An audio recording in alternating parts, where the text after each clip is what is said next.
For today's episode mga kasolid, magluluto ako ng pork ribs at tuwalya goto Batangas style. Sobrang napakasarap ito kaya sana tapusin nyo hanggang dulo mga kasolid. Ito na nga ang binili kong pork ribs, tapos bumili din ako ng tuwalya, Tapos nagready na rin ako ng pressure cooker, nilagyan ko ng tubig at lalagyan ko ng pamintang buo, luya, bawang, sibuyas, onion leeks.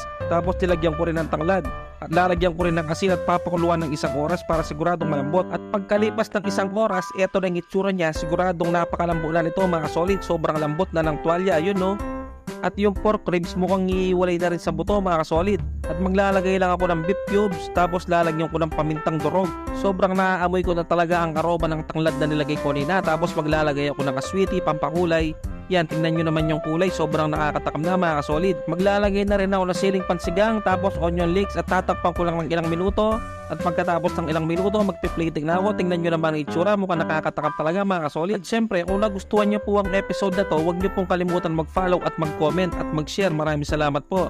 At eto na yung tuwalya, sobrang lambot na Nagsasalita na naman ako mag-isa dito mga kasolid. At syempre, gugupit-gupitin ko lang yung tuwalya para madali lang siyang kainin mamaya. Parang ganito na talagang napapanood ko kay Kuya Oliver's Gutuan.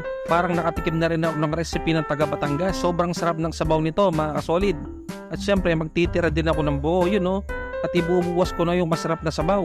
Napakabango, habang nag-i-edit ako, naglalaway talaga ako mga kasolid. At sa kulay pa lang, matatakam ka na talaga. At maglalagay din ako ng onion leeks, pandagdag flavor din to mga kasolid. Napakasarap, syempre titry na natin to. Syempre first bite tayo mga kasolid. Tingnan nyo naman, ang laki ng pork ribs Kain po. Sus Mariose, kanyama na po. At higop ka ng masarap na sabaw niyan. Papaliguan mo yung pork ribs, sabay higop ng mainit na sabaw. Kahit po tayo. Siyempre kukunin ko yung ginupit-gupit kong tuwalya na sobrang lambot. Kain po tayo mga kasolid. Grabe, sobrang napakasarap. At tetirawan mo lang mainit na kanin. At kung nakarating po kayo sa part ng bidyong to, mag-comment po sana kayo kung sino na po yung nakatikim ng goto Batangas style. Promise, sobrang napakasarap, diba? Pero yung original na recipe talagang to mga kasolid, mga laman loob ng baka tapos laman ng baka. Ako pork yung ginamit ko kaya hindi masyadong masebo. At kumain na rin ako ng siling patsigang, sabay higop na sabaw. Sus Mariosep, talagang mapapa ka talaga sa sarap. At kapag ganito talaga ang ulam ko mga solid, hindi ko talaga papigilan sumubo ng kanin. Gusto ko yung tuloy-tuloy yung subo.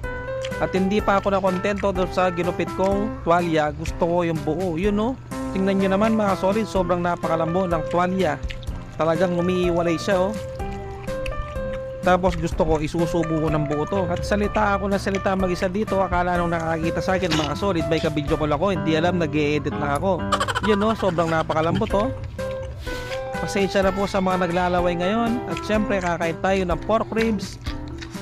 Napakasarap. At yung sabaw, sobrang napakalinamnam. Lasang-lasa yung tanglad, yung luya, yung bawang, sibuyas. Talagang kumapit sa sabaw yung lasa mga solid.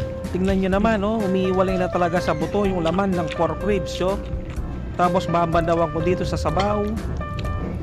Tapos sasabayan mo ng siling berde, At syempre, habang kumakain ako mga solid, sasamantaling ko ng pagkakataon para magpasalamat sa walang sawang sumusuporta sa aking channel.